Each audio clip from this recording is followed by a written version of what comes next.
I believe the number one thing, if you hear anything I'm saying today, hear this. The number one thing that many of us could do that would more radically change our life than anything else is have our criticisms turned into intercession. Now, he doesn't say don't see what's wrong with people.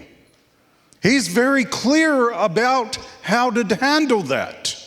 But criticism is not how we handle it. Accusation is not how we handle it. Just spreading it on. Even if we didn't originate the gossip, if we spread it on, we are just as guilty as the one who originated it.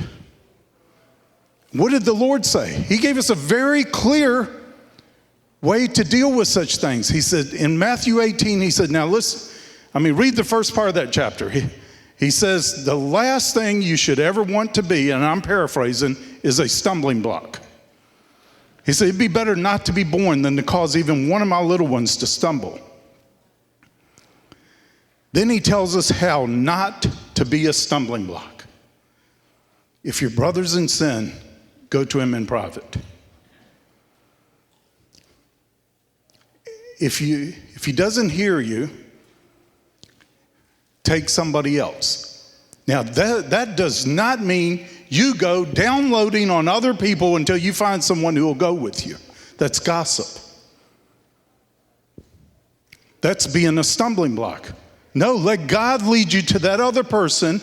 And why do you go? He tells you there, if you win your brother, we're going to seek to restore, not to just show them what's wrong with them. How do we get them back?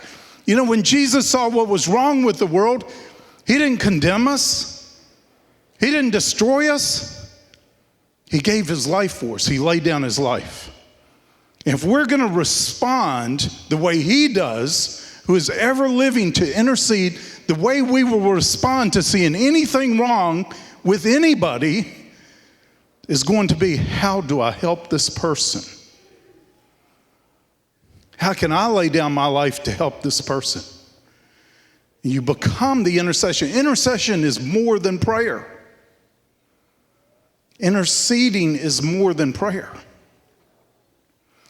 And only then, if that doesn't work, only then, we've been through the proper process, should it ever be brought to anybody else, brought before the church. And even then, you're doing it for a redemptive purpose, hoping they really get it and get restored like Paul did in both of his letters to the Corinthians. The first one, he says, you got to remove this guy from your midst who's doing this. And then when he repents, receive him back. He's a brother. So it's always seeking the redemptive purpose, and that the spirit in which we go is critical. If you don't have the right spirit, if you have offense, if you've been wounded or something else, remember, Beelzebub is called Lord of the Flies. That's what it means. Satan is called Lord of the Flies because in dreams and visions, flies almost always represent lies. And wherever there's a wound, lies come to bring infection, to bring a sore that can't be healed. And that can disqualify us from the priesthood. Unhealed wounds disqualify us from the priesthood. Remember in the Old Testament, they could not have scabs. They could not have unhealed wounds if they were to be priests.